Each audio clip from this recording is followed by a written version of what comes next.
हम रामायण की कथा में एक बात का जिक्र हमेशा सुनते हैं कि भगवान राम ने बाली का वध छुपकर और छल से किया था। लेकिन इसके पीछे की सच्चाई क्या है, इसके बारे में बहुत ही कम लोग जानते हैं। आज हम आपको एक ऐसी ही कथा सुनाने जा रहे हैं जो राम और बाली से जुड़ी हुई है। साथ ही इस कथा को सुनने के बाद आपके मन में काफ़ी सारे संशय जो पैदा हैं वह दूर होने वाले हैं। तो चलिए बिना विलंब किए शुरू करते हैं कथाओं का यह सिलसिला। लेकिन इससे पहले आपसे निवेदन करेंगे कि आप इस चैनल को सब्सक्राइब कर लें ताकि भगवान राम की कृपा आप पर निरंतर बरसती रहे। सबसे पहले तो हम इस कथा के माध्यम से वानर राज बाली और सुग्रीव के संबंध के बारे में आपको बताने जा रहे हैं। रामायण में वानर राज बाली और सुग्रीव की कथा का वर्णन विस्तार से किया गया है। साथ ही तुलसीदास द्वारा रचित रामचरितमानस में वानर बंधुओं का उल्लेख है। सनातन धार्मिक ग्रंथ रामायण में निहित है कि वानर राज सुग्रीव ने वनवास के दौरान सीता हरण के बाद लंका नरेश रावण संग युद्ध में मर्यादा पुरुषोत्तम भगवान श्री राम की सहायता की थी। इस युद्ध में वानर सेना की मदद से भगवान श्री राम ने रावण और उनकी सेना को परास्त किया था। जब सीता हरण के बाद भगवान श्री राम और लक्ष्मण वन में माता सीता की तलाश कर रहे थे, उस वक्त उनकी मुलाकात परम भक्त हनुमान और वानर राज सुग्रीव से हुई थी। सुग्रीव भी अपने भाई बाली के डर से छुपे रहते थे। वानर राज बाली को तपस्या भंग करने की वजह से मतंग ऋषि का श्राप मिला था कि अगर वह ऋष्यमुख पर्वत के समीप या पर्वत क्षेत्र में प्रवेश करेगा तो उसकी मृत्यु हो जाएगी। इसीलिए बाली ऋष्यमुख पर्वत पर नहीं जाता था। यह जान सुग्रीव पर्वत पर जा छिपा था। भगवान राम से मिलने पर वानरराज सुग्रीव ने अपनी आप बीती सुनाई और यह सुनकर भगवान ने सहायता करने और बाली का वध करने का वादा किया। तो चलिए अब जानते हैं कि बाली और सुग्रीव के युद्ध के पीछे का कारण क्या था।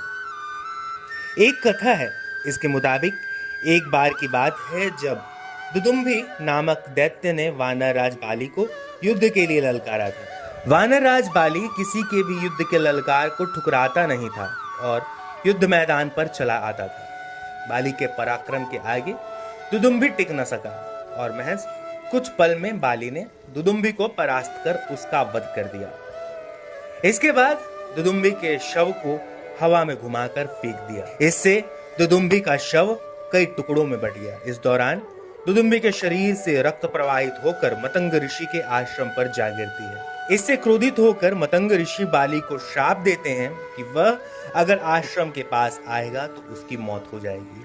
कालांतर में दुदुम्भी का भाई मायावी वानर राजा बाली को युद्ध के लिए ललकारता है। वानर राज बाली पुनः युद्ध के लिए आते हैं। बाली कई बार मायावी को समझाता है कि वह लौट जाए, युद्ध करेगा तो उसकी मौत निश्चित। तब बाली मायावी का पीछा करते हैं। मायावी एक गुफा में जाकर छिप जाता है। यह देख बाली अपने भाई सुग्रीव को गुफा के बाहर प्रतीक्षा करने के लिए कहते हैं। यह कहकर बाली गुफा के अंदर जाकर मायावी से लड़ने लगते हैं। कुछ समय बाद गुफा से तेज आवाज आती है। इसके बाद रक्त की धारा गुफा से बाहर आती है।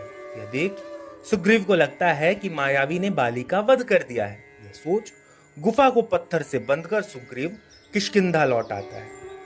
प्रजा में यह सूचना फैल जाती है कि वानर राज बाली को युद्ध में वीरगति प्राप्त हुई है। यह जान सुग्रीव को नया राजा बनाया जाता है। लेकिन कुछ दिनों बाद बाली पुनः लौटकर अपने राज में आते हैं। यह देख सब हैरान हो जाते हैं। क्रोधित बाली अपने भाई के कार्य से अप्रसन्न हो जाता है और तत्काल राज छोड़ने का आदेश देता है। हालांकि सुग्रीव की पत्नी को जाने नहीं देता और अपने पास ही रख लेता है। इस वजह से वानर बंधुओं के बीच में युद्ध हुआ था। दोस्तों, यहाँ हम आपको एक बात बता दें कि भगवान राम त्रिकालदर्शी थे। उन्हें भूत, भविष्य और वर्तमान इन सभी चीजों का ज्ञान था। तो ऐसे में अब इस बात का कोई तूक नहीं उठता कि उन्होंने बाली को छल से मारा था। अब अगर इस बात को समझना है तो इस कथा को ध्यानपूर्वक सुने। वानर राज बाली किष्किंधा का राजा था, यह तो हमने आपको पहले ही बताया। बाली का विवाह वानर वैद्यराज सुषेणा की पुत्री तारा से संपन्न हुआ था। तारा एक अप्सरा थी। बाली के पिता का नाम वानर श्रेष्ठ ऋक्ष था। बाली के धर्मपिता देवराज इंद्र थे। बाली का एक पुत्र था जिसका नाम था अंगद। बाली गदा और मल्ल युद्ध में पारंगत था। उसमें उड़ने की भी शक्ति थी। धरती पर उसे सबसे शक्तिशाली माना जाता था। रामायण के अनुसार बाली को उसके धर्मपिता इंद्र से एक स्वर्ण हार प्राप्त हुआ था। इस हार की शक्ति बेहद ही अजीब थी। इस हार को ब्रह्मा ने मंत्र युक्त करके यह वरदान दिया था कि इसको पहनकर बाली जब भी रणभूमि में अपने दुश्मन का सामना करेगा तो उसके दुश्मन की आधी शक्ति क्षीण हो जाएगी और यह आधी शक्ति बाली को ही प्राप्त होगी। इस कारण से बाली लगभग अजेय था। बाली ने अपनी शक्ति के बल पर दुदुम्बी, मायावी और रावण को परास्त कर दिया था। बाली ने अपने भाई सुग्रीव की पत्नी को हड़प कर उसे बलपूर्वक अपने राज्य से बाहर निकाल दिया था। हनुमान जी ने सुग्रीव को प्रभु श्री राम से मिलवाया। सुग्रीव ने अपनी पीड़ा भगवान राम को बताई। फिर श्री राम ने बाली को छुपकर तीर से मार दिया, जबकि बाली और सुग्रीव में मल्ल युद्ध चल रहा था। चूंकि प्रभु राम ने कोई अपराध नहीं किया था, लेकिन फिर भी बाली के मन में यह दंश था कि उन्होंने मुझे छुप कर मारा है। जब प्रभु श्री राम ने कृष्ण अवतार लिया तब इसी बाली ने जरा नामक पहेलिया के रूप में नया जन्म लेकर प्रभाव क्षेत्र में विषयुक्त तीर से श्री कृष्ण को हिरण समझकर तब मारा जब वे एक पेड़ के नीचे योग निद्रा में विश्राम कर रहे थे। दरअसल श्री कृष्ण ने द्वारका में अपना निवास स्थान बनाया था और सोमनाथ के पास स्थित प्रभास क्षेत्र में उन्होंने देह छोड़ी थी।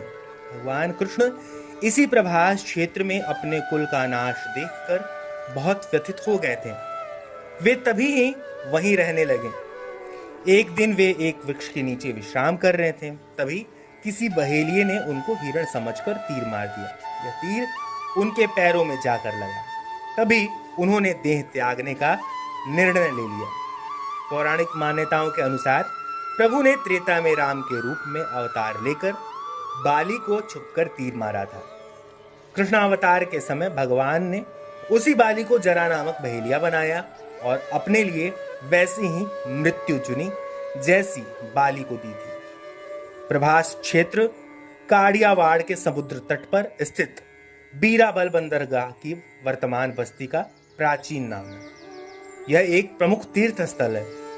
महाभारत के अनुसार यह सरस्वती समुद्र संगम पर स्थित प्रसिद्ध तीर्थ था। समुद्र पश्चिमम गत्वा सरस्वती बाधि संगमम, यह विशिष्ट स्थल या देहोत्सर्ग तीर्थ नगर के पूर्व में हिरण्या, सरस्वती तथा कपिला के संगम पर बना है। इसे प्राची त्रिवेणी भी कहते हैं। इसे भालका तीर्थ भी कहा जाता है।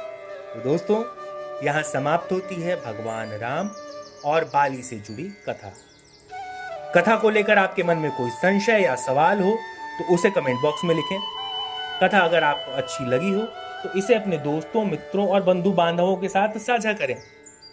अब जाते जाते इस चैनल को सब्सक्राइब जरूर करें। अब अगले वीडियो तक के लिए दीजिए हमें इजाजत। हमारे सभी साथियों को हरे कृष्णा।